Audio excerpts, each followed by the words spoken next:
I'm Marisha Pink. And I'm Anissa. Welcome to episode 34 of Ethnically Speaking, the show where we discuss everything affecting the UK's highly melanated communities. So today we are joined once more by a very special guest, Marisha Pink. She is the co-founder of the United Melanin Group and is also an executive producer of this show. So welcome, Marisha. Hi, it's really nice to be back here again with you ladies. And we're very much glad to have you. I believe that you have some news to share with our viewers and our listeners. Indeed, I do have an announcement. I feel like all I do is come on the show and make announcements, like that's my sole purpose. But actually, this one's quite an exciting one. Ethnically Speaking is actually going to be going to 3 times a week as of today's episode. You're going to have episodes from us every Monday, Wednesday and Friday, which we're super excited about. And the episodes will be a little bit shorter, so you'll still be able to sort of squeeze them in between whatever you're doing in the day or kick back and relax at the end of the day. But we think that it will give us a lot more time, because what we found was we were getting right into the thick of a discussion. Things were just starting to heat up, getting a bit juicy, getting a bit saucy, and then we were having to move on because otherwise we weren't going to finish all the other things that we had to discuss in the show. So make sure you sort of set your watch. Remember that we'll be out 7 o'clock Monday, Wednesday and Friday, coming to a screen or a pair of headphones near you very, very soon. Oh, thanks for sharing that, Marisha. With all of that, we are still keeping it 100, as today we are talking about the Busset and Silhouette Challenge. So, viral TikTok dances of a sensual nature, like the Busset and Silhouette Challenge, have become widely popular because of celebrities like Jordan Woods and Chloe Bailey posting their attempts online. However, rapper Currency has actually criticized women for participating in this challenge, and it's sparked a huge Twitter debate about modesty, promiscuity, and women using their body to gain the attention of men. By doing these sexually suggestive challenges, are you owning your sexuality, consenting to being objectified, or simply trying to have some fun? Do you know what? I found this so interesting when I was looking into it. And I think trying to differentiate what I feel from what all the noise is saying, I would probably say for myself, I see it as people having a bit of fun because, we're in a pandemic. People are trying to find ways to keep themselves entertained. And I think I found it very interesting that it was actually a rapper who was trying to have this debate, because I'm just like, have you seen music videos and rap videos? Like, I find that all a little bit confusing, and to be harping on or getting on people for doing TikToks, I'm like, let's start looking at the Instagram models who are doing sexually explicit things. Why don't we go for porn? Why don't we go for music? Like, why are we picking on a specific challenge where if you want to talk about misogyny and misogynoir, we already have enough examples of that. So I didn't see why they need to pick on TikTok. And in terms of consenting, I would probably, consenting to be objectified, I would probably say yes and no. Like, if you're going to put it out into the world, then you are saying you are happy for people to consume it pretty much any way that they want to. Like, once you've posted something, you have no control over how people are going to receive that. But I'd also say no to consenting to be objectified, because I don't think it takes having a woman scantily clad for a man to objectify them. I think that argument just doesn't make any sense to me. I'm going to tell you a story. I had a friend, or a girl that I knew who I used to work with at the NHS, and she was Muslim, but she was of black descent, so she had converted to Islam. So at one time we were sitting down talking on the night shift, having a chit chat, and then I don't know how it came up, but then she started to say that, talking about men and how they find like the hijab. And I said to her, oh, like the guys kind of leave you alone now? Do you not get chatted up? She was just like, no, it's the opposite. I'll be wearing it. And this Rastafarian guy was like, yeah, I can just imagine what's going on underneath that. Like, men don't need to see you scantily clad. They'll objectify you anyway. So I think picking on the challenge, I just felt like, let's just talk about other forms of ways that women are over-sexualized and not go for the easy target. I think you raised quite a few good points there. So I think I'm probably in a really similar camp to you insofar as what I feel I would do personally myself on TikTok if I could figure out how to use it, and what other people are doing is not really my business. And I think we have to be careful that we don't make generalizations. So undoubtedly there are people, because a lot of what I was reading in the Twitter comments were people saying, oh, all these women must be really insecure, they're only doing it for attention.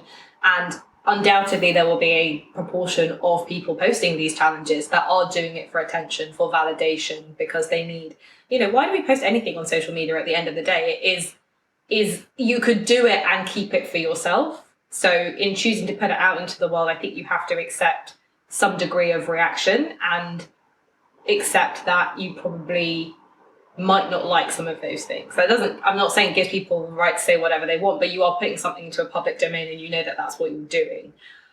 Do I think that there's another sort of contingent of people that are just having some fun? As Sophie said, we're stuck in a pandemic. People haven't got a lot going on.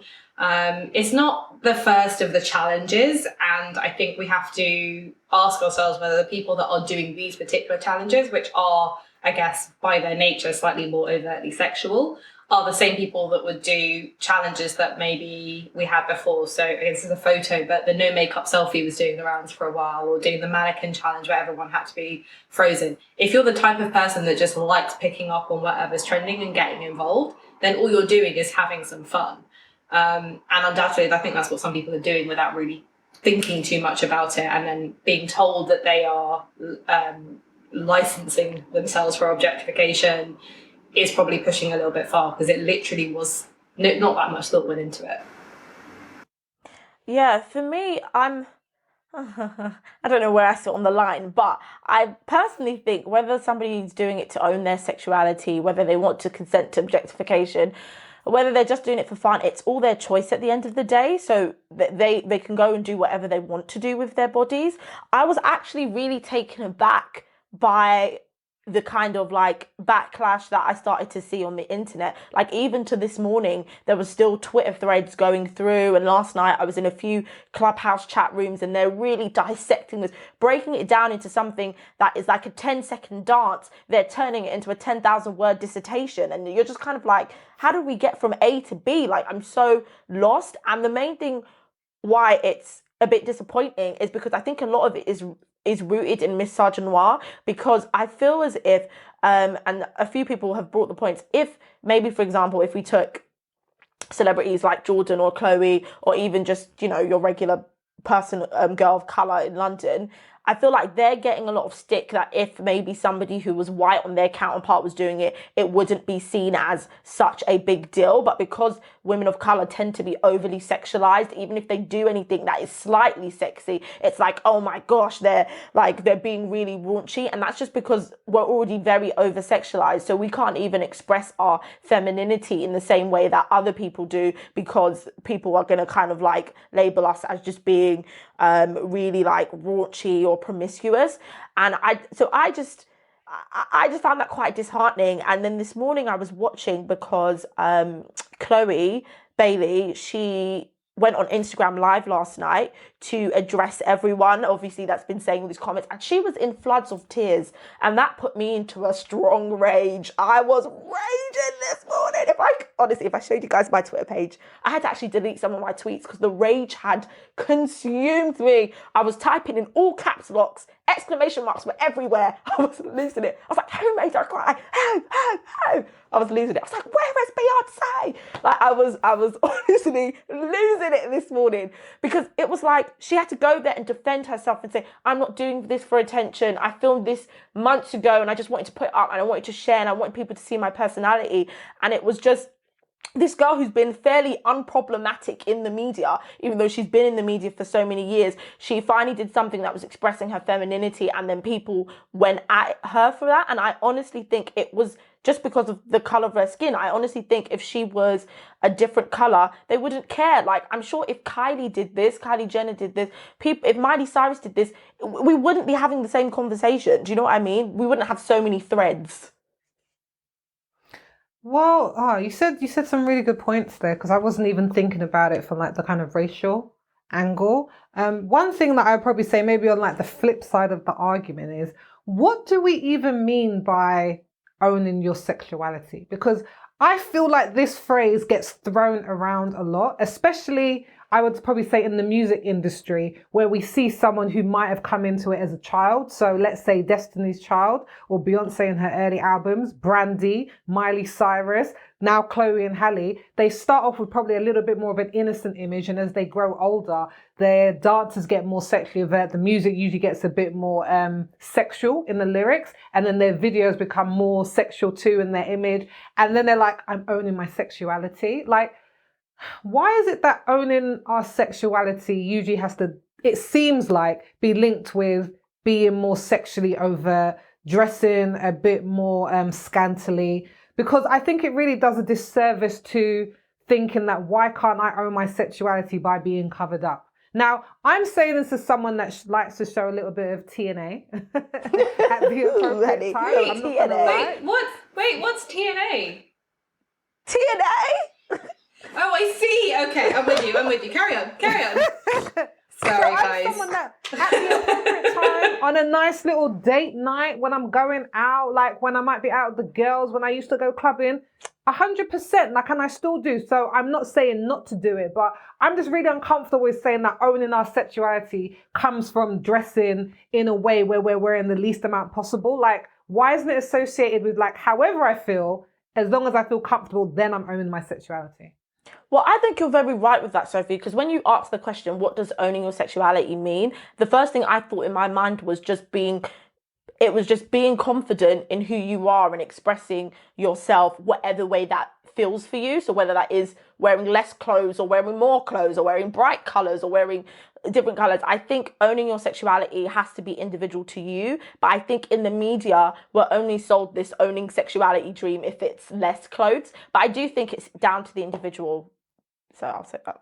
But I think some of that is maybe born out of who the individual is. So, and I guess there's sort of two ways to link it together. So I'm quite surprised that Chloe had this kind of reaction. You know, Jordan Woods has done a challenge. Like, pretty much most of the, I guess, younger celebrities have jumped on the bandwagon. They've done their own iteration of it. The fans have gone wild, etc., yada, yada, yada. And they're all performers. Like, as being a performer naturally sort of involves being not sexual, but being extroverted, right? You do think everything you do is a performance. It's a performance for your fans. It's creative. It can be artistic, but it is a performance at the end of the day. And for me, watching those people that are already in the limelight put out videos like that or take part in challenges doesn't really seem that complicated, or doesn't really seem to be that much of an issue as far as I'm concerned. I don't understand why people are getting all up in arms about it. When you then have regular people in the streets, I find that a little, that's for me when I was saying you break down types of people that are doing these challenges into sort of different groups, and different people have different reasons for doing it. Because I'll be the first one to admit that, you know, I grew up watching MTV Base. Like, I fully just wanted to be a video her. Like, that was it. That was what we did.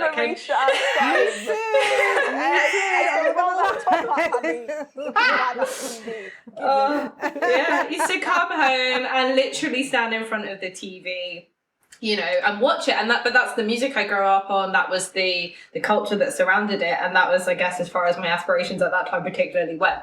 I'm quite glad that, you know, it didn't pan out that way, and probably my parents are quite glad too. But nonetheless, that was just, it was normalized at the time. I think as you go on, things have evolved in the sense of empowerment in the way that we're talking about it. So you will have artists like Beyonce, you know, will have less clothes on, or, you know, more revealing clothes, and will be doing things that are a bit more sexual. So it's like, I can't remember which video it is where she's sort of sloshing around in that giant martini glass. It is her, right? Is it Naughty Girl? I think it's Naughty Girl. And then you look at the other one where she's talking about riding on the surfboard, on Drunken Love. Oh, and Drunken everything, Love, honey. These are tunes, right? Partition got a lot of backlash as well. Right, but that was the silhouette challenge, Partition. Yeah, basically. But so I will be the first one to, you know, admit I will dance around my house, I don't know, in my best underwear with my hairbrush, acting like I'm Beyonce, like putting on a performance for, you know, the dog. There's no one else here. And feeling like, you know, I feel comfortable, as you're saying, Anissa, I feel comfortable, I feel confident, I'm sexy in my body. I don't feel the need to put that on the internet. And I think that's the difference. I think I don't need the validation, nor do I really want to attract the criticism that could come with it. It's not about the reaction or the performance. And I'm not saying, like I said at the beginning, I think some people are doing it just for fun, but there's a huge contingent that are doing it and they want the reaction. And like anything that you put into the public domain, you have to, I'm not saying you should tolerate trolls or that people should go and be nasty, but you know what you're doing. People are nasty on the internet, and expect that people will come for you in the comments, they'll come for you in the DMs, people will have an opinion on it. If you are not comfortable with that, or you don't feel that you are able to withstand that, don't put it out there. I'm not saying don't do it. Make the silhouette challenge and enjoy it at home. Or if you've got, and TikTok, I don't think you can make it a closed network, right? TikTok is just kind of a free-for-all. But people are obviously taking their TikTok videos and Snapchat videos and putting them on Instagram. Have a closed Instagram then. So it's only your friends, it's only people that love and support you and then just go, okay, I know you're just having a laugh, that do it. If you're going to put it out and it's open, I hate to say it, like, let's just live in the real world. People are going to come for you. You see, I knew that people would probably come for people when they're doing these challenges, but I think I was just honestly shocked by the type of comments, because like even in that currency thread, a lot of them were kept saying, oh, if your girlfriend does that, throw her back to the streets, and she's a this and she's a that, and blah, blah, blah. And then it became the conversation of, well, only the single girls can do that. And then I just thought to myself, well, what does that mean? Does that mean that the person you're in a relationship basically polices your body and how you express it? And I guess that's probably a question even for you, maybe Sophie, as well, because since you're a married woman, does that change for you? Because a lot of people have been saying, even Steph London, she tweeted she's not doing it because it's only for the single girls.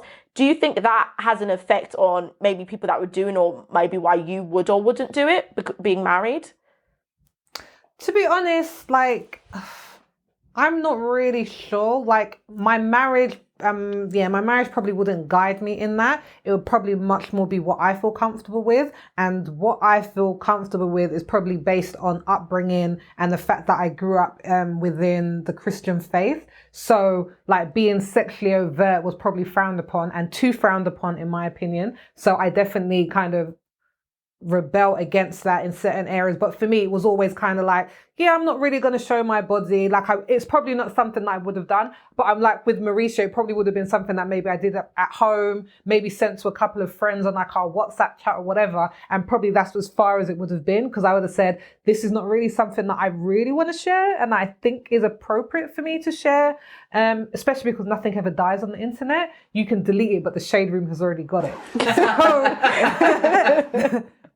So take that as you will. I think for me, as much as Chloe can say that she would like, and I saw the video of her crying, it was very sad. And as much as she can say she does it for herself, and people who do it saying, oh, I'm just entertaining, and saying it's for fun, I think we also need to be really realistic with the reason why this is viewed as sexual is because, in my opinion, to a certain extent, we have been told that this is what is attractive to the male gaze. Like, and whether we're doing it for men or for not, like, it has been put into us that to be attractive is to be more sexually overt in the way that we dress, in the way that we dance. And I don't think we can actually separate it from misogyny or misogynoir. I think it all is kind of linked. So I think if you're getting involved in it, you have to be very aware of, is this something that I want to do, or is this something that I'm told is attractive?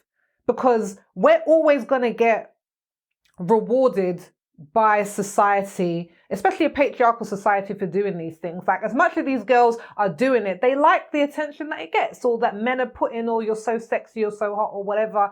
Yeah, like, in my opinion, I think that, and I don't think there's anything wrong with that. If you want to do that, then that's fine. But if we had been told for centuries and decades that something else was sexual, like dressing up and only showing our ankles was sexy, then people be, showing their ankles and be like, oh, that's so sexy. Like, I think a lot of it is conditioned, and we're currently in a place where the over-sexualization that we have in the West is very different to other places, and it's so normal to us, but I don't think it is normal. I think it comes from somewhere. So I think when you're doing these, just be aware of it so you're not really playing the game. But can't you be conditioned by it but still find freedom in it? Yeah, I think you can, as long as but I think you have to mentally be aware of, this is maybe how they're telling me they look sexy. Like all the things that we see posters of people like in like a bikini to sell vitamins, like sex sells. Do you know what I mean? It's everywhere. As long as you're aware of it and you're like, I'm doing it for myself, then do you. But I don't think we can actually separate it from the fact that there is stuff going on behind what we're told is sexually attractive. I think there's probably an element of it, Anissa, that is reclaiming it, I guess, as a word, and reclaiming the power. And I think the only thing that springs to mind right now as by way of example is the use of the N-word, for example. So the use of it was a way to take back the power and remove the negative connotations and associations with that word by us using it ourselves as a people. But not everybody feels comfortable with that. Like I won't say it. I didn't just say it. So I can see an argument for that, and I think if that's what you're doing, as Sophie said, do you? But I think you can't divorce it from its origins in misogyny and in the male gaze and how we came to view not even behaving like that, but as I said, I think it's a performance performing like that as something sexual. And I think when you look at the composition of the whole challenge, the choice of music, the choice of what you wear and you're dressed in, you could drop down and like do the busset challenge fully dressed. You could do the silhouette challenge when you go before it with like fully dressed. But it's very, very obvious it's done deliberately to show skin and to show, the bits of you that are jiggling up and down and, the bits of you that are the way you curve, et cetera, in your silhouette. And there is no escaping the fact that, it looks a bit like an Amsterdam red light district window. Like there isn't. That's the way the filter's designed. That's what it looks like. If you go, you can see all the things. And you could compare that, the style of dancing that people are. I'm honestly, do you if you want to do it? I don't really have any problem with it. But I'm just saying we don't live in a vacuum. You can't operate in a vacuum and assume that, unless you're going to put a massive comment beneath it, to put a whole disclaimer about why this is your chosen art form and what you've done and why it doesn't mean this. The soundtrack, the way that it looks, the things that you're wearing, it's all very, very sexual. It's meant to be sexual, and you can't pretend it is anything other than that. If you see that as owning your sexuality, fine, but be prepared for people who have a difference of opinion, prepared to come for you. And the other thing that I was thinking about when I was looking at a couple of the examples was made me really think of, I don't remember is it Smooth Criminal? There's a Michael Jackson video where he also does like a whole silhouette thing, and it was making me think about that. And he's got all the dances and he kind of leads and he does everything with his hat. And I was like, nobody would, because it's not, the style of dancing isn't sexual. The song isn't sexual. And I think that's what the issue is for people that have an issue with it. Yeah, you see, I hear both of you, but I just feel like I just don't know. And I really don't know. Honestly, I really don't know, because for me... Which bit don't you know about anything? That's what I'm about to say. I feel like we're giving too much responsibility or accountability to men, that a lot of our behavior and a lot of our structures, like, I'm not going to sit here and be like lost in the clouds and say that obviously patriarchy hasn't set up lots of structures and conditions in society, but I feel like sometimes we give too much power to be men. Like, they told us how to be sexy and they said this and they said that. I honestly feel like sometimes we give too much power to it. And I feel as well, I can't speak obviously for other people and their sexuality, but I feel like a lot of the time in this heterosexual game, like, women were, it's like we can't buy an orange without being accused of doing it for a man. Like, sometimes it's so tiring that my expression of myself or my femininity has to be linked with a man, or that's the first thing people jump to,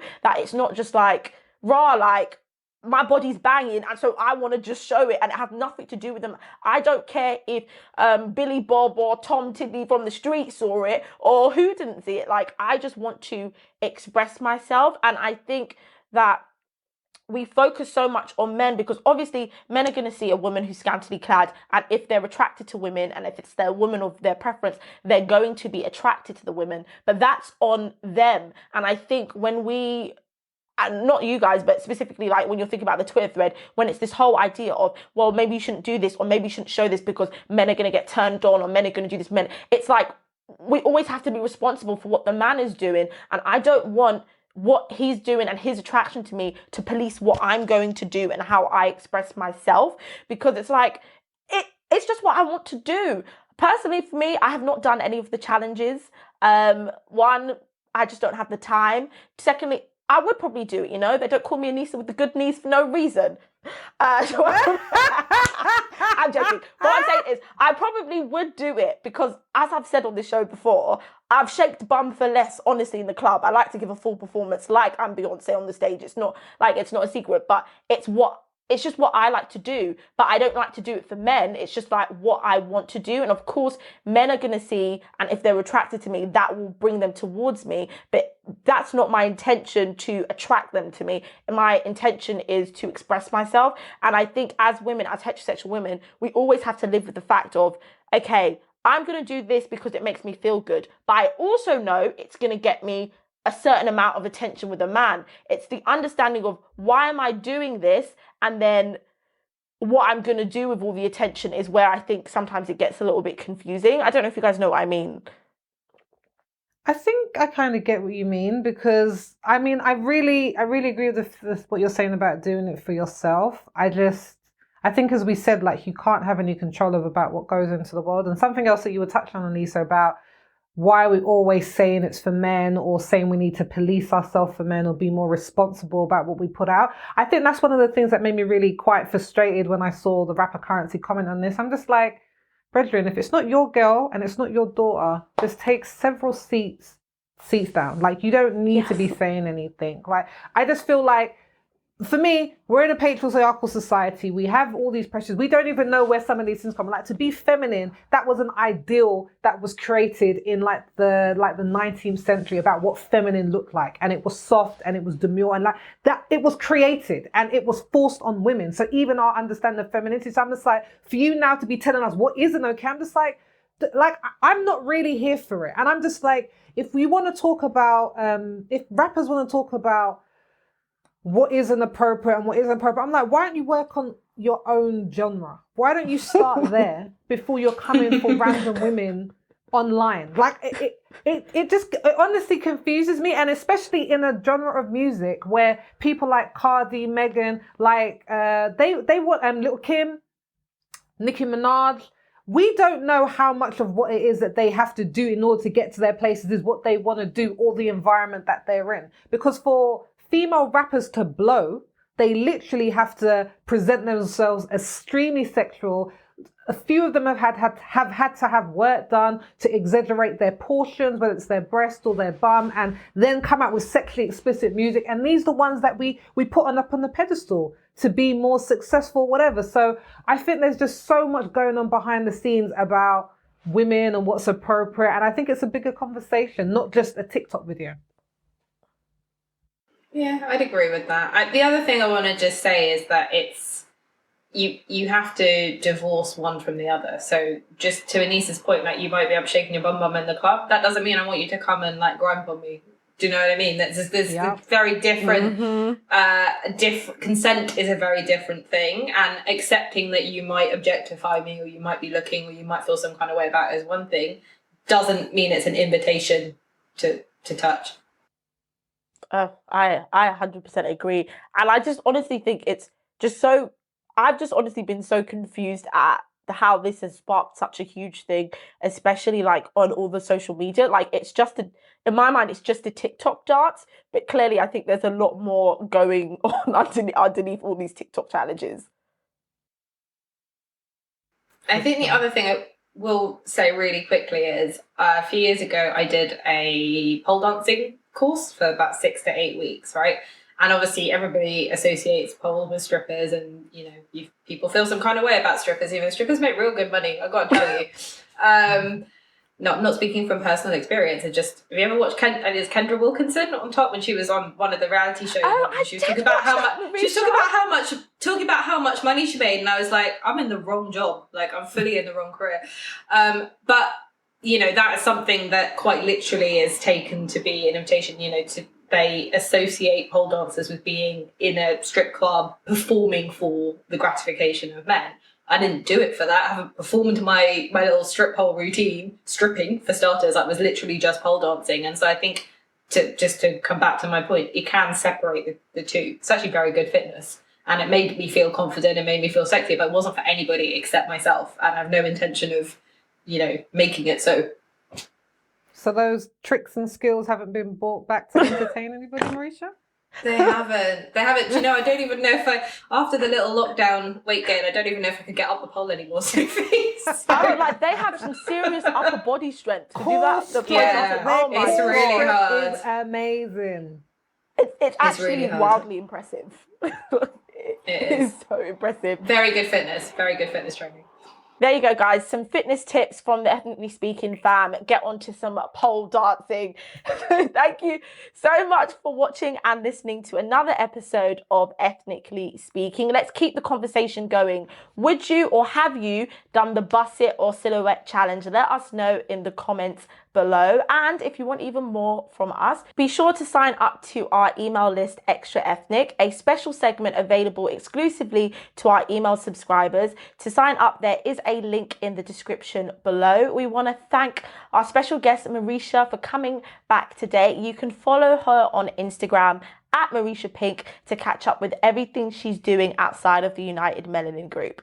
For a summary of everything we've discussed today, head over to unitedmelaningroup.com/ES034. There is a link in the description below. If you're watching it on YouTube, don't forget to like, comment, subscribe, and hit that notification bell so you don't miss a thing. We will be back here on Monday, and we'll be talking all about the identity and acceptance of mixed race people in our communities. Until then, stay safe, wash your hands, wear a mask, and stay alert.